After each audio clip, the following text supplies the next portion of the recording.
आपकी अदालत में JKLF ना चेयरमैन यासीन मलिक पर आरोप છે કે તેઓ પાકિસ્તાનના ઇશારા પર ચાલે છે।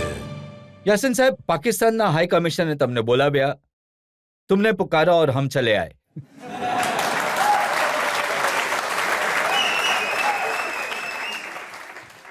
મને હિન્દુસ્તાનના પ્રાઇમ મિનિસ્ટરે પણ બોલાવ્યો તો અમે આવી ગયા હતા।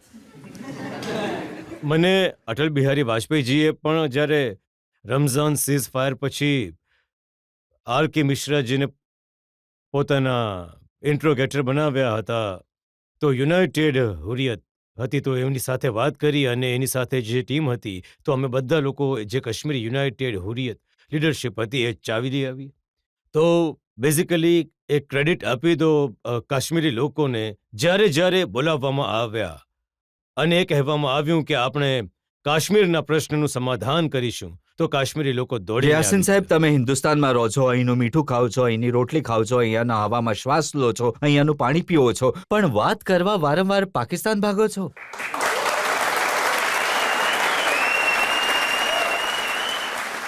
હું બંને દેશો પાસે જાઉં છું ભાઈ। 1947થી કાશ્મીરી કોમ આ ડિપ્યુટ્સને કારણે બરબાદ થઈ ચૂકી છે। કાશ્મીરી લોકોનો એકમત અવાજ છે, અમે ડિસ્પ્યુટમાં નથી રહેવા ઈચ્છતા પણ કાશ્મીરીની સમસ્યાનું સમાધાન કરો। એટલે હું વારંવાર પાકિસ્તાન પણ અને હિન્દુસ્તાન પણ, હિન્દુસ્તાનના મોટા ભાગના શહેરોમાં હું એક જાણીતો કાશ્મીરી લીડર છું। કદાચ કોઈ મુસ્લિમ લીડર નથી મળી શકતો RSSને। મેં RSS સાથે પણ 5 કલાકની ઊંડાણપૂર્વક મીટિંગ કરી હતી 2010। यासीन साहब, તો હું એમની પાસે જતો રહ્યો જેથી કાશ્મીરના પ્રશ્નનું કોઈ રીતે સમાધાન મળી પણ જાય। તમે એ પાકિસ્તાન સાથે વાત કરો છો જે ઓસામા બિન લાદેનને આશ્રય આપે છે। જો રજતજી, તમને જ્યારે હિન્દુસ્તાન સાથે જ્યારે તમે એમના બોલાવવા પર આવી ગયા તો તમને ઓબ્જેક્શન નથી। જ્યારે એ લોકો બોલાવો તો તમે ફ્રીક માનો છો હું તો freak તમે નહીં। કહો છો એ સમય તમે એમ કહો છો તમે એમના એજન્ટ છો તો પછી તો પાકિસ્તાનનો પણ આ રીતનો કોઈ માણસ હશે જ્યારે એ હિન્દુસ્તાન જતો હશે તો એને કહેશે કે તમે यासीन હિન્દુસ્તાનના साहब, जे તો આ माणस કાશ્મીરી લોકોની જે હાલત બનાવવામાં આવી છે કે यासीन ભાઈ साहब, जे અહીંયા જાય તો તમને કહેશે કે તમે હિન્દુસ્તાની એજન્ટ છો, ત્યાં જશો તો તમને કહેશે તમે પાકિસ્તાની यासीन साहब, એજન્ટ તમે છો। ભૂલી રહ્યા છો, હિન્દુસ્તાને ક્યારેય ટેરરિઝમને પ્રોત્સાહન નથી આપ્યું। ઓસામા બિન લાદેન પાકિસ્તાનમાં પકડાયો હતો, દાઉદ ઇબ્રાહિમ કરાચીમાં રહે છે, હાફિઝ સઈદ લાહોરમાં ફરે છે। આ બધા આતંકવાદી છે જે આખી દુનિયામાં રેકગ્નાઇઝ છે।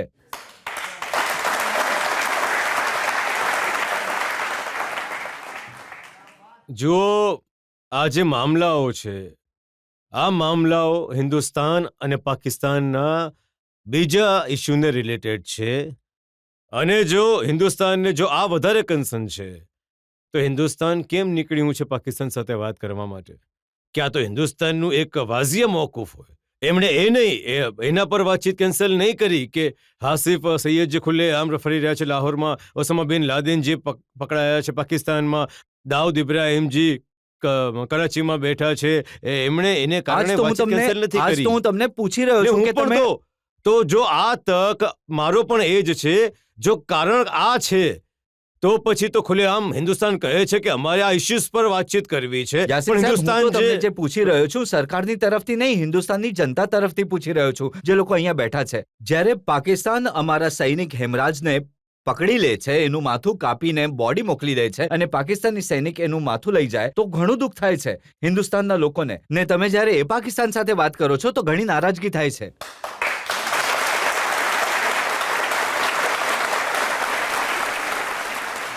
જ્યારે તમને આ વસ્તુ પર કે હિન્દુસ્તાનના લોકોને ઘણું દુઃખ થાય છે તો પછી તમે પાકિસ્તાનના સાથે કેમ વાત કરી રહ્યા છો? તમે પાકિસ્તાનના પ્રાઇમ મિનિસ્ટરને અહીંયા કેમ બોલાવ્યા હતા? પાકિસ્તાનના પ્રાઇમ મિનિસ્ટરને અહીંયા એ કહેવા માટે બોલાવ્યા હતા કે ખુરાફત બંધ કરી દો। જ્યારે જુઓ, આ પરસેપ્શન્સ છે કે કોણ કઈ રીતે પ્રોજેક્ટ કરે છે। જ્યારે પાકિસ્તાન એ કહે છે કે તે યાસીન મલિકને ડિપ્લોમેટિક સપોર્ટ કરે છે, મોરલ સપોર્ટ આપે છે, ત્યારે હિન્દુસ્તાનની સરકારે પ્રાઇમ મિનિસ્ટરને બોલાવીને કહેવું પડે છે કે આ કામ બંધ કરો। તમને એક વાત જણાવી દઉં છું, અહીં બીજા પણ દેશોના હતા જેમાં અમેરિકા, બર્તાનિયા, તો એ લોકો પણ કાશ્મીરી લોકોને મળે છે. યુરોપિયન યુનિયનના લોકો કાશ્મીરી લોકો લીડરને મળે છે. અને હિન્દુસ્તાનની સરકારે તો એમને પણ એન્ગેજ કર્યા એમને મળવા માટે.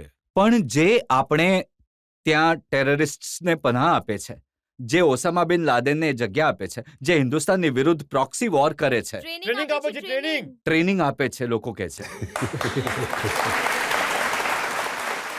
એમને કઈ રીતે ભૂલી જશે, એમનાથી કઈ રીતે વાત કરશે? અને તમે એ લોકો સાથે વાત કરો છો અને તમે એમનાથી ડિપ્લોમેટિક સપોર્ટ લો છો, એમનાથી મોરલ સૌથી સપોર્ટ પહેલા લો તો છો. વાત તમે કરી એ લોકો સાથે. જુઓ, અટલ બિહારી વાજપેયી પહેલા લાહોર ગયા, એમણે વાત કરી નવાઝ શરીફની સાથે. ત્યાં તેઓ મિનારે પાકિસ્તાનમાં તકરીર કરી અને મિનારે પાકિસ્તાનમાં એમણે કહ્યું કે મારા જીવનની અંતિમ ઈચ્છા છે કે કાશ્મીરના મુદ્દાને હલ કરવામાં આવે. એના પછી એમણે એ કાશ્મીરીઓ સાથે વિચારીને વાત કે કદાચ આ સારી વાતો સાંભળીને કદાચ પાકિસ્તાનને થોડી બુદ્ધિ આવી જશે. તો હું અને વાજપેયીજીએ આટલી સારી વાત કરી જેની તમે વાત કરી રહ્યા છો, અને પછી કારગિલ પર હુમલો કરી દીધો તો. જો મારો પણ એવો મત છે કે જો તમે કહી રહ્યા છો કે આમાં પાકિસ્તાન સામેલ છે તો પછી કેમ હિન્દુસ્તાન એમની સાથે વાતો કરે હું તો છે? તમને એમ કહું છું કે તમે ક્યારેય પાકિસ્તાન માટે કેમ નથી કહેતા કે તેઓએ આતંકવાદની ફેક્ટરીઓ પોતાને ત્યાં બનાવી છે? તમે કેમ પાકિસ્તાનને નથી પૂછતા કે કેમ એમણે દાઉદ ઇબ્રાહિમને પોતાને ત્યાં રાખ્યા છે? તમે કેમ પાકિસ્તાનને પૂછતા કે તે વારંવાર સીઝફાયરનું ઉલ્લંઘન કરે છે? જો તમે કેમ પોતાના ગવર્નમેન્ટને એ નથી પૂછતા કે જ્યારે હિન્દુસ્તાનમાં જ્યારે લોકો કહે છે તમને કરેક્ટ કરવામાં આવે, તેઓ કહે છે કે આ તમારી પણ ગવર્નમેન્ટ છે, જો આ તમારું પણ કોન્સ્ટિટ્યુશન છે. જો એમનું એક પરસેપ્શન છે, મારું પોતાનું એક પરસેપ્શન છે. દરેકને વાત મૂકવાનો હક છે, એમને જે કહેવું હોય તે કહે. પણ મારો એક સવાલ છે, અમે જ્યારે બંદૂકની મૂવમેન્ટ કરી કાશ્મીરમાં, જાતિઓના વિરુદ્ધ હતું. જો કે આ જે દેશ છે, જે દેશમાં ગાંધીએ જન્મ લીધો છે, એ જેને આખી દુનિયાને સંદેશો આપ્યો છે કે જો સમસ્યા છે તો એને શાંતિપૂર્ણ વાતોથી હલ કરો. પણ સમસ્યા એ છે કે આ ગાંધીના દેશમાં when I tried to find out in the land of Gandhi, the soul of Gandhi, I could not find anywhere. તો અમારે બંદૂકનો સહારો લેવો પડ્યો. એના પછી કાશ્મીરમાં બંદૂકનો ઇન્કલાબ આવ્યો, જે હું જેલમાં ગયો. એ વખતે હિન્દુસ્તાને, અમેરિકાને, બર્તાનિયાને, યુરોપિયન યુનિયનને હું જેલમાં હતો, અહીંયા ઓલ ઇન્ડિયા મેડિકલ યુનિટ, તેઓને લાવ્યા મારી સાથે વાત કરવા માટે. આ હિન્દુસ્તાની સિવિલ સોસાયટીને લઈ આવ્યા. તમે શાંતિપૂર્ણ આંદોલન શરૂ કર્યો, અમે શાંતિપૂર્ણ આંદોલન કર્યું છે ત્યારથી લઈને આજ સુધી. એના પછી મારા 600 સાથીઓને મારી નાખવામાં આવ્યા. મને 300 વાર એના જેલમાં મોકલવામાં આવ્યો. એના પછી મને ઇન્ટ્રોગેશન સેન્ટરમાં મારો આજે જમણો કાન છે એની હિયરિંગ પણ પતી ગઈ છે. મારા પર 6 જીવલેણ હુમલાઓ થયા છે. આ તો સીઝ ફાયરના પછી પણ સ્ટેટની બાધાઓ, સ્ટેટના જુલમો. હવે તમે જોયું કાશ્મીરી લોકોએ 2008માં આખું ઇન્કલાબ લાવ્યું હતું. એક ટ્રાન્ઝિશન થયું હતું કાશ્મીરી કોમનું, from violent movement to in violent democratic movement. તો એના પર શું થયું? 72 લાશો અમને મળી. 2009માં 45 લાશો અમને મળી. 2010ના ઇન્કલાબમાં 128 લાશો મળી. આ શાંતિપૂર્ણ આંદોલન પર આર્મીની તાકાતનો ઉપયોગ થયો. તો તમે જે કોમને શાંતિપૂર્ણ આંદોલન પર પણ મોત આપો છો, તો તમે એ કોમને ક્યાંક બંદરી તરફ તો નથી ધકેલી રહ્યા? યાસીન સર, અહીં તમને જુલમ દેખાય છે, બોડી દેખાય છે, લાશો પણ દેખાય છે. પાકિસ્તાનમાં જે થઈ રહ્યું છે એ નથી દેખાતું. તેઓ અહીં અજમલ કસાબને દારૂગોળાઓ સાથે મોકલે છે અને બેગુનાહ હિન્દુસ્તાનીઓને, નિર્દોષ હિન્દુસ્તાનીઓને મારી જાય છે. તમે તો અવાજ નથી ઉપાડતા. જો જે મુંબઈમાં થયું, હું એ વખતે જેલમાં હતો, but it is on record. હું જ નહીં, કાશ્મીરમાં જેટલા પણ તહરીક સાથે જોડાયેલા લીડર, નાના મોટા, જ્યારે મુંબઈની ઘટના થઈ, બધાએ એને કન્ડેમ કર્યો અને બધાએ કહ્યું તમારું કામ થઈ ગયું, કન્ડેમ કર્યું એટલે પતી ગયું. બધાએ કહ્યું it's a brutal killing, what else you want from us. એમણે તો કતલ ન કર્યા હતા. મામલો એ છે કે એક હાદસો થયો જેમાં લોકો માર્યા ગયા. જુઓ, અહીં જેટલા લોકો છે એમનું રિએક્શન શું છે એ આને હાદસો નથી માનતા. એ એક- હિન્દુસ્તાન પર હુમલો માને છે. એક બ્રુટલ કિલિંગ થયું અને તમે તમે તમે એ સમયના છાપાઓ કાઢો. હું ફક્ત મારી પોતાની વાત નથી કરી રહ્યો. કાશ્મીરમાં જેટલા પણ સંઘર્ષના લીડરો છે એ બધા નાના મોટા એક મુંબઈના એ ઘટનાને કન્ડેમ કર્યો જો અને હું કહ્યું તમને ફક્ત એ કહી રહ્યો છું કે જે દેશ આવી બ્રુટલ કિલિંગ કરે છે, જે દેશ આ રીતે નિર્દોષ લોકોને જીવથી મારે છે, એને માટે આતંકવાદીઓને અહીં મોકલે છે. એમની સાથે તમે વાત કરશો, એ કાશ્મીરની સમસ્યાને હલ જો કરી સૌથી શકશે. પહેલા તો તમે આ વાત તમે લોકો આજ તો હું કહી રહ્યો છું કે હિન્દુસ્તાનનું બેઝિક કન્ફ્યુઝન શું છે. જો તમારા આ ઇશ્યુઝ છે, તમે એમ તો નથી કહ્યું કે તમારા આ ઇશ્યુઝ છે એટલે તમે પાકિસ્તાન સાથે ના, વાત હું તો નથી તમને કરી. એ પૂછી રહ્યો છું નહીં, કે શું હું તમને તમને- ભરોસો હું- છે કે હું વાત કરી પાકિસ્તાન રહ્યો છું કે પાકિસ્તાનની સાથે હિન્દુસ્તાન વાત કરવા માટે નીકળ્યો છે. એ કહે છે કે કાશ્મીરનો ફરી પાકિસ્તાન છે. અમે ફક્ત કાશ્મીર પર પાકિસ્તાન સાથે વાત બે કરીશું. સરકારો એ બંને આપસમાં સરકાર- શું કરે છે એની વાત નથી કરતો. તમે એ પાકિસ્તાન પર ભરોસો કરો છો જે હિન્દુસ્તાનમાં આતંકવાદીઓ મોકલે નહીં, છે? એ પાકિસ્તાન પર ભરોસો છે જે અહીંયા નહીં, નિર્દોષોને મારે છે? ભરોસાનો તો કોઈ વાત જ નથી. આ તો વાત એ છે કે તમારા સ્ટેટનો પરસેપ્શન શું છે. સ્ટેટનું પરસેપ્શન એ છે કે અમારે પાકિસ્તાન સાથે વાત કરવી છે તમારું અને perception મારા શું છે? જેટલા પણ તમારું પ્રોબ્લેમ છે perception- મારે હવે એને હલ કરવાનો છે. તમારું જ્યારે તમે મુઝાકરાતની વાત કરો છો ત્યારે લેંગ્વેજ ચેન્જ થઈ જાય છે, ત્યારે વોકેબ્યુલરી ચેન્જ થઈ જાય છે, ત્યારે માણસ વાત એવી રીતે કરે છે જેનાથી વાતચીતના માહોલને સ્ટ્રેન્થ કરવામાં આવે છે, ના કે તમે- વાતચીતના માહોલને ડ્રેલ કરવામાં આવે. તમે મારા એક સવાલનો જવાબ આપી દો. જે પાકિસ્તાન પોતાને ત્યાં કિલિંગ્સને રોકી નહીં શક્યું, જે પાકિસ્તાનમાં દરરોજ ત્યાં આતંકવાદને કારણે લોકો મરે છે, એ પાકિસ્તાન પહેલા પોતાની સમસ્યા તો હલ કરે. જુઓ, જે દેશ પોતાની સમસ્યાઓનું નિવારણ કરી નહીં શક્યું, જે દેશ પોતાને ત્યાં લોકશાહી નહીં બનાવી શક્યું, જુઓ, એ પહેલા તમે કાશ્મીરનો શું હલ લાવશે? પહેલા તમે આ ગેરસમજને દૂર કરો કે જે કાશ્મીરીની તહરીક આઝાદી છે, ઠીક છે, કોઈ દેશ સપોર્ટ કરે છે તહરીકને, તેઓ કહે છે કે અમે કાશ્મીરની તહરીકની આઝાદીને ડેવલપમેન્ટને મોરલ સપોર્ટ આપીએ છીએ. પરંતુ મારો એક પ્રશ્ન છે, કોઈ પણ તહરીકે આઝાદી દુનિયામાં નહીં ચલાવી શકે જો જનતા એની સાથે નથી. આ જનતાની, કાશ્મીરની જનતાની તહરીક છે. કાશ્મીરના લોકો ચાહે છે કે અમારી સમસ્યાનું નિવારણ કરો. આ પાકિસ્તાનની તહરીક નથી, આ હિન્દુસ્તાનની તહરીક નથી, પરંતુ કાશ્મીરની જનતાની તહરીક છે. અને કાશ્મીરી જનતા એ ચાહે છે કે જે તમે વાયદાઓ કર્યો કે હું તમને આ હક આપીશ કે હું હિન્દુસ્તાન સાથે જઉં કે પાકિસ્તાની સાથે જાઉં કે આઝાદ રહું, મને લોકશાહીની હક હું આપી તમને દો. જે પૂછી રહ્યો છું, તમે એ સવાલને ટાળી રહ્યા છો. શું તમને લાગે છે કે પાકિસ્તાન જે પોતાના દેશને સંભાળી નથી શકતો, એ તમને કાશ્મીરના મુદ્દાને હલ કરવામાં મદદ કરી શકે છે? જુઓ, પાકિસ્તાન એક સવેરિયન કન્ટ્રી છે. એની પોતાની મસાઇલ શું છે, મને કોઈ હક નથી એની અંદરની આપસની મસાઇલમાં દખલ આપવાનું. મેં શું અહીં હિન્દુસ્તાનના કોઈ સ્ટેટના ઇસ્યુને અહીં ઉખાડ્યો છે? મેં કોઈ ઇસ્યુ નહીં ઉપાડ્યો.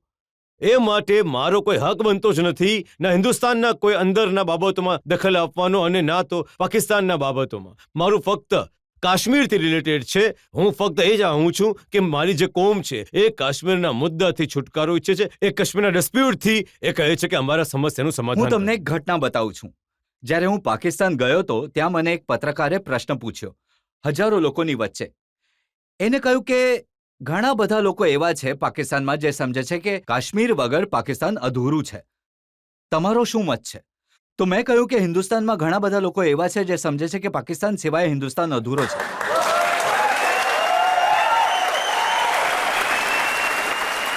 તો હવે તમારું શું કહેવું છે? જો હિન્દુસ્તાન એ કહે છે કે આ મારો ઉટઉટાંગ છે, આ મારો તાજ છે, પાકિસ્તાન કહે છે આ મારી ધમની છે. મારું કહેવું એ છે કે આ નિર્ણય કાશ્મીરીઓને કરવા દો એક લોકશાહી રીતે.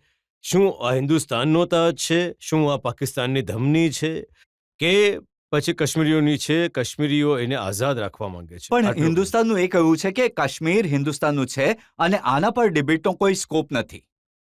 જો પહેલા તો તમે જ લોકોએ દુનિયાને ઇન્ટરનેશનલ કમ્યુનિટીમાં પણ કહ્યું કે હાજી અમે કાશ્મીરી લોકોને સ્વતંત્રતાનો હક આપી શકીએ. તમે જૂની વાતો ભૂલી જાઓ યાસીન સાહેબ. હવે નવી સરકાર છે, નવી રીત છે. જો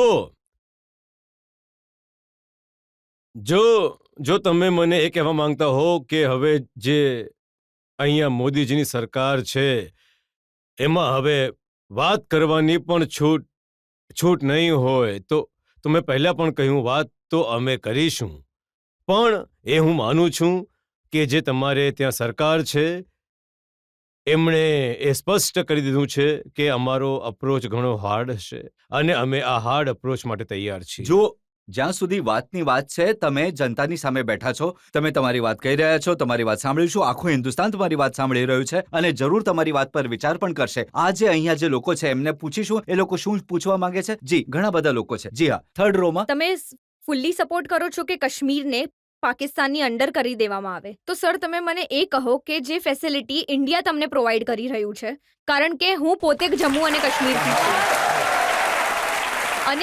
અને જો ત્યાં જોબ વેકેન્સી નીકળે છે તો સૌથી પહેલા કાશ્મીરની મુસ્લિમ અને કાશ્મીરી પંડિતને આપવામાં આવે છે મોકો. તમે કોઈ પણ ગવર્મેન્ટ ઇન્સ્ટિટ્યૂટમાં જાઓ અને મોસ્ટલી તમને 50 થી 60% કાશ્મીરી જ મળશે ત્યાં, તો પણ તમને શું આ બધી વસ્તુઓ પાકિસ્તાનમાં મળશે જે તમે પાકિસ્તાનને સપોર્ટ કરો છો? હું જવાબ આપું? જુઓ મારી બહેન, તમે ભણેલા ગણેલા છો, કમસે કમ જો તમે મારા પર જેટલું પણ ભણ્યા છો, મારા સંગઠન મુજબ ભણ્યા છો, જો અમારો એક વાઝિયા મોકૂફ છે, કોઈ ઢંકાયેલા કે છુપાયેલો મોકૂફ નથી. અમને જોઈએ છે આઝાદ કાશ્મીર. અમે ના પાકિસ્તાન સાથે.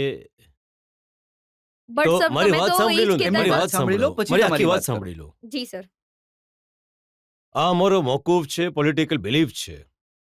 સાથે સાથે અમે એ કહી રહ્યા છે કે જે તમે હમણાં બીજી વાત કરી કે આ કાશ્મીરી લોકોનો હક છે, એ જો હિન્દુસ્તાનની સાથે જવા ઈચ્છતા હોય તો શોખથી જાય લોકશાહીની રીતે, પાકિસ્તાનની સાથે જવા ઈચ્છે તો શોખથી જાય લોકશાહીની રીતે, પણ જો આ જ કાશ્મીરી આઝાદ રહેવા ઈચ્છતા હોય તો હિન્દુસ્તાન અને પાકિસ્તાનને એમને આ હક આપવો જોઈએ જો લોકશાહીથી આ નિર્ણય કરે. આ અમારો મોકૂફ છે. બટ સર પણ તમે તો યાસીન સાહેબ, તમારી વાતોથી લાગે છે કે આ માત્ર કહેવા માટે છે, પણ ખરેખર દિલ પાકિસ્તાન સાથે છે.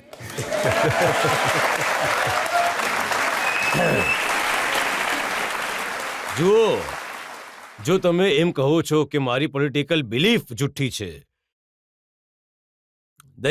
દરેક પાર્ટીની એક પોલિટિકલ બિલીફ છે. જે રીતે આજે અહીંયા નરેન્દ્ર મોદીજીની સરકાર આવી, કારણ કે એમનો પહેલાથી જ 47 પોલિટિકલ બિલીફ હતી, એમને આજ સુધી મેજોરિટી મળી નહીં. પણ તમે જોયું હશે કે અમને મેજોરિટી મળી, એ પોતાના કલરમાં આવી ગયા.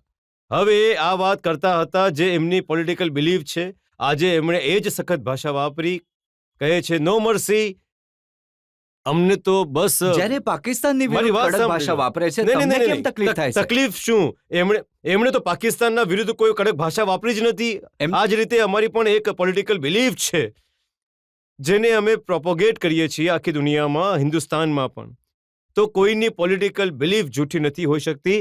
અમારી પોલિટિકલ બિલીફ એ છે કે અમને આઝાદી ઈચ્છીએ છીએ. સર, મારો સવાલ એ છે કે તમે પાકિસ્તાન પાસે હેલ્પ માટે જાઓ છો, જ્યારે કે પાકિસ્તાન ક્યારેક યુએસએથી હેલ્પ માંગે છે, ક્યારેક ચાઇના એમની હેલ્પ કરે છે, તો તમે ઇન્ડિયાથી વાત કેમ નથી કરતા સર? એમનો સવાલ એ છે કે પાકિસ્તાન તો પોતે જ ક્યારેક અમેરિકાથી મદદ માંગે છે, ક્યારેક ચીન પાસે ભીખ માંગે છે, એ તમારી શું મદદ કરશે?